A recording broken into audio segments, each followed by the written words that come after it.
One of the things that really showed us that we have a different government in place was Iacc, the Autism Agency, that was, what was it? I forget the C's. Coordinating Committee that was put together. Some of the great people that have blessed this stage and been here and talked about either the issues in their family, their own children, many parents that have been fighting for this, many that have written legislation to try and make a world a safer place. And one of those people on that committee, you know her, she's the warrior mom, Tracy Slepcevic. Take a look at this. Our next presenter is a certified integrative health coach and the proud author of Warrior Mom. Tracy Slepcevic is an Air Force veteran, public speaker, and integrative health coach. We turn to Tracy Slepcevic, author of Warrior Mom. For about 10 to 12 years, I wanted to write a book on my journey of healing my son. Our son was diagnosed with autism. I could have wallowed in my own self-pity and played the victim and been like, woe is me, my kid's got autism. Or do exactly what I did, and I sucked the tears back up into my eyes, and I got to work. And I started Googling, because back then, in 2009, when he was diagnosed, you could Google healing autism, and you could get a lot of resources. And a lot of people were spending thousands of dollars on attorneys to get 40 hours of ABA, when I was the one who just went and took the classes and bought the books and was like, you know what, I'm going to learn this myself. My goal and what it is that I look to achieve is to educate all parents on how to address those underlying conditions associated with autism and other neurological disorders. My main thing is to really just reach as many parents as I can and teach them that healing is possible. It's my purpose to create awareness and from a complete space of love.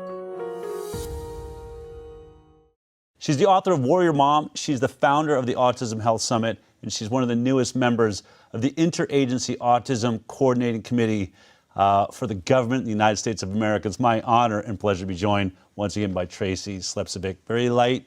There we go. All right. Yep. Good. Ribs are still hurting a little bit. The audience knows what that means. Anyway, Tracy, what an amazing ride you've been on just this last couple of years that you've been visiting us. So to go from writing a book about being a mom, a mother of an autistic son, then jumping into, putting forward a summit where, doctors and scientists and everyone can get together and talk about it. But now to be asked by Robert Kennedy Jr., I want to start there. How did that happen? What did that moment feel like? So it's been very surreal, and I am so honored and blessed to have been able to even put my hat in the ring. And so I submitted an application to be on the committee. Yeah. And from there, I received a phone call. I was asked to submit, updated resume, bio, answer some questions. And within a few days, I received a phone call saying that we would love to welcome you onto the committee. And from there, everything just started to move really fast. And there's a lot of forms to fill out because technically, you're working under the government. Yeah. So a lot of forms, some trainings, and everything except, handing in my firstborn. Yeah. All good. Well, wonderful. When we look at that committee, this has to be something you've looked at as a parent, frustrated with the system, frustrated with, really the gaslighting that's been the only thing that's ever come out of the U.S. government, it seems, around autism. So what do you think, is this going to make a difference? Can it do anything? When you look at the other members of this committee, what are you thinking about? I think we have 21 very powerful new members. We've all been, neck deep in addressing underlying conditions, fighting for our children and treatments and therapies and things to be covered for autism in the community. And you're absolutely right. This committee has been around since 2000, originally under the Children's Health Act, and then was, reformulated a few times, and then now it's under the Autism Cares Act that was rewritten in 2014 and 2019. But either way, nobody knew what it was until this big announcement comes out, 21 new members that Kennedy assigns for the new Interagency Autism Coordinating Committee. Yeah, it's amazing. So what is it, I mean, have you had a meeting yet? Do you find out what it is you're going to be doing? Is it just when an advisory, does that mean, are you allowed to ask for a vaccinated versus unvaccinated study? Or are you allowed to open up files, look at what they know? I mean, what is it, do you have a sense of what you can and cannot do? Not 100%, but I am getting there. So we can advise. So we are a federal advisory committee. Okay. And we can advise departments under HHS or Kennedy himself on anything and everything autism, right? Research, medical conditions, care, policies. We can advise. We can't write the policies, and we cannot vote on funding. Okay. So you don't worry about how much something costs. Do you say, we have to start looking at adult autism aging out, Yes. what systems are going to be there for them? These are things that, I know so many parents of autistic children that are growing up now, teenagers moving on, some higher functioning like your son, others not so much, very difficult situations at home. But there's so much this government's going to need to do with the size and scope of autism now in America. So adult care is a big thing. You're right. A lot of them are aging out. Also addressing comorbid conditions, underlying conditions. You've said that several times. What does that mean to someone that doesn't have a child with autism? So What do you mean by that? comorbid would be like a combination of underlying conditions. Underlying conditions, could be gastrointestinal issues, pandas, inflammation on the brain. We have pre-genetics like MTHFR, mitochondrial disorder that play a factor. You have heavy metal toxicity. I mean, there's mold. There's all these different conditions that are underlying, and this is where I was successful. I was taught early to address those underlying conditions for my son. And early intervention is key. So you begin with the gut. If you don't lay a foundation and begin with the gut, then it's not, throwing treatments and therapies at it, expensive ones at that, isn't always going to work. But the thing with this is a lot of these treatments and therapies, this is where I'm passionate about it, is that they're not covered by insurance. Most of these treatments and therapies are out-of-pocket expenses for families impacted by autism. IVIG treatments for encephalitis, inflammation on the brain, pandas. That Steve and I had to pay out of pocket. It's crazy. That's it. And for anybody who doesn't know what an IVIG costs, one full round is about $22,000. Wow. And Noah had to get quarter rounds every 2 weeks. And it's crazy. If not, I had to take the risk of my son having more inflammation in his brain and further regression. And I wasn't willing to do that. Wow. So when you look at this issue now in the state we're in, COVID, I think, woke so many people up to vaccine dangers, issues, risks, isn't doing what they said it could do, maybe is more dangerous than we thought. When, this conversation of autism, is this changing on a public level? Do you feel like and I guess, is the debate still that has to be worked out, this idea that you said regressive autism, this idea of regressing into autism because of an environmental attack, a moment, an environmental toxicity that the child regresses into autism? Are we still in a place where you feel like we haven't fully won the conversation that you're not born with autism, it's not there the whole time, that these children are regressing? Or are we past that point? Do most people you run into go, oh yeah, I understand it is a regression? Well, the people I surround myself with believe, what actually is. So I say the proof is in the pudding. Okay. Right? So what I experienced is my experience, but I've talked to thousands of parents since I wrote my book, since I started my organization, that have the same story. How is it that we all have the same story, that we took our child in for a well baby visit, they received, I mean, the main one is MMR and varicella, and then you started to see the slow regression, losing speech, motor skills. Noah got measles from the measles vaccine. Wow. A lot of children do get it. I think the statistics are more than 50% actually get the measles from the vaccine. So is it coming out? Yes, I believe it's coming out. Are there people that are still like stuck and no, this is the end all be all, it's the right thing? You're at choice. I want people to have informed consent. We keep screaming this, right? Yeah. You scream it in your organization. Yeah. I want them to know what's going in their body. I want them to know that a vitamin K shot is not real vitamin K, that it has the biggest black box warning on it. It has aluminum in it. It has so much in it that's it. I just want you to know what's going in your child. Don't believe me. Don't, I'm not trying to debate with anybody. I'm just trying to give the facts for the safety of children and adults. So, and you're doing that, I think, most spectacularly with the Autism Summit now. So that's coming up. What are the dates of the next? So our next conference is in San Diego, April 24th through 26th. Okay. We have a really... There we go. Autism Health Summit, Journey to Wellness, April 24th to 26th in San Diego. You can go to ahsconference.com.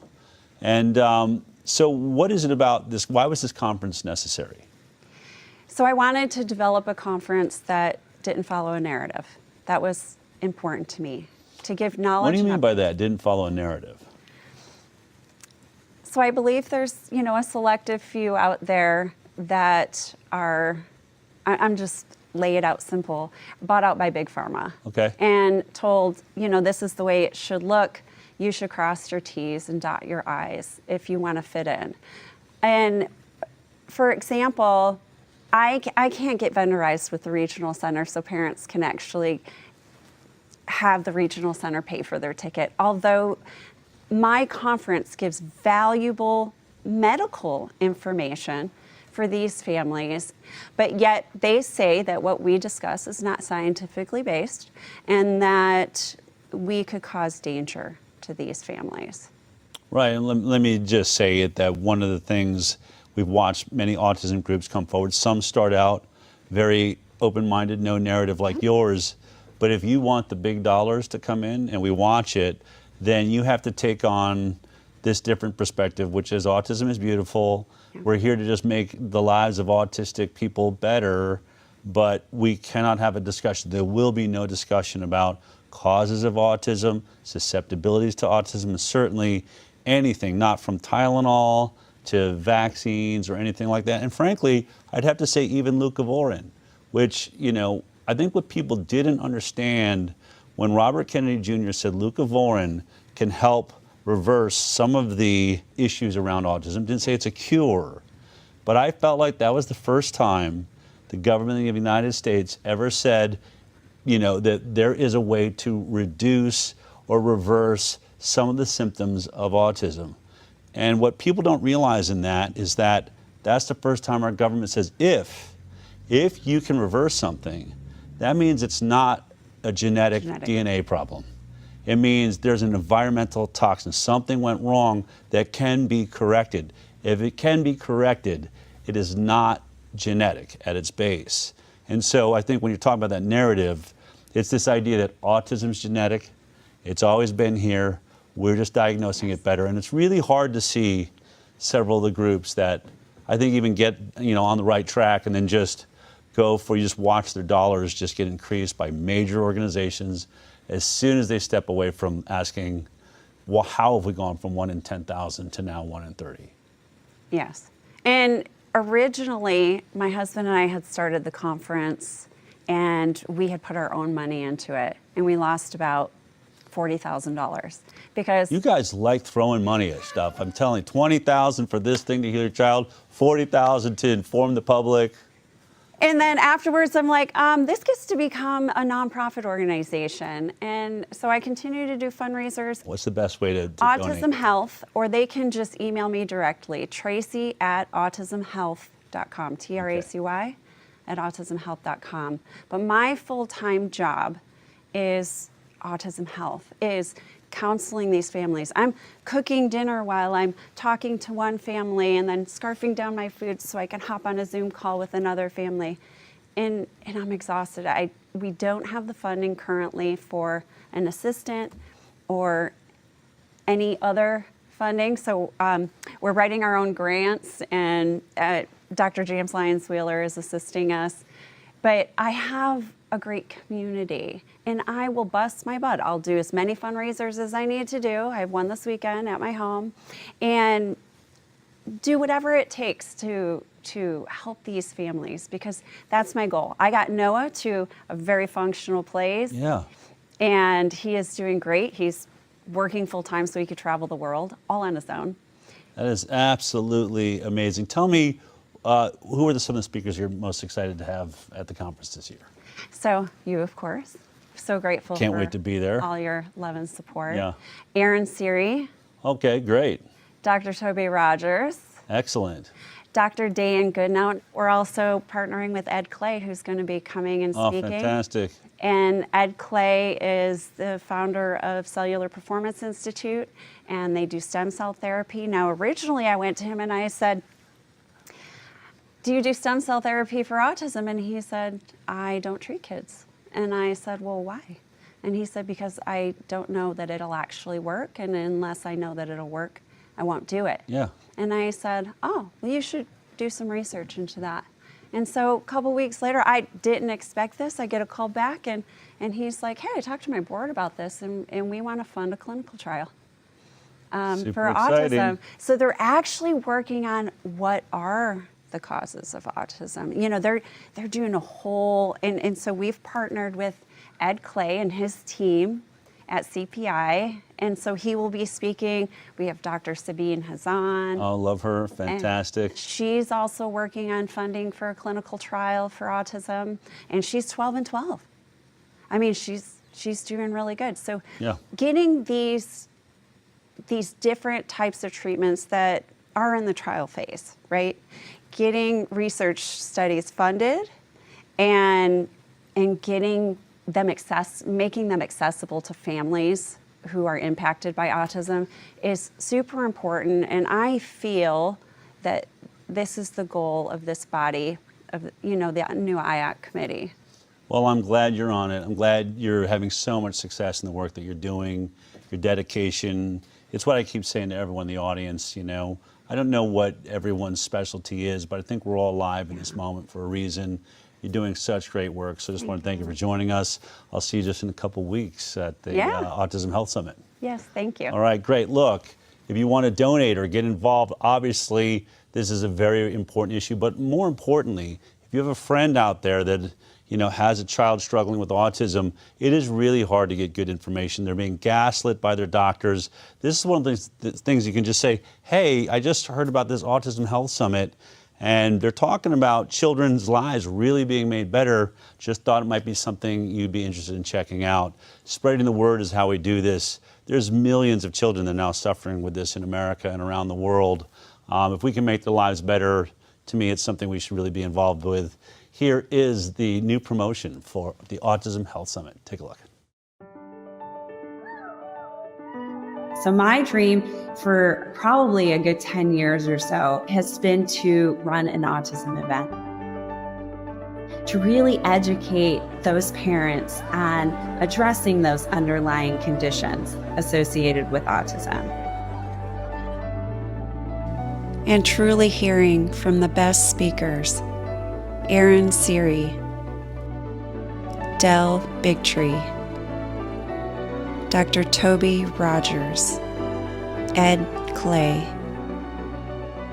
Dr. Dan Goodenow, Dr. Sabine Hazan, Tony Lyons, Sienna Sewell and the Sewell family, Dawn Marie Gavin and the Spellers community, and all these amazing doctors, scientists, and parents on how to address the underlying biological conditions associated with autism and other neurological disorders.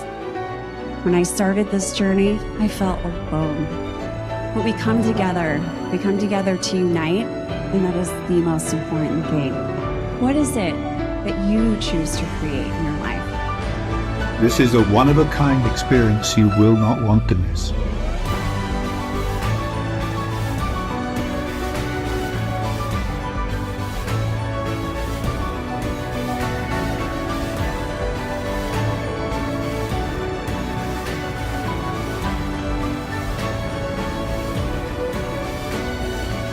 There's a lot of bad stuff that's happening, and what is almost invisible to the eye is the good stuff that's happening.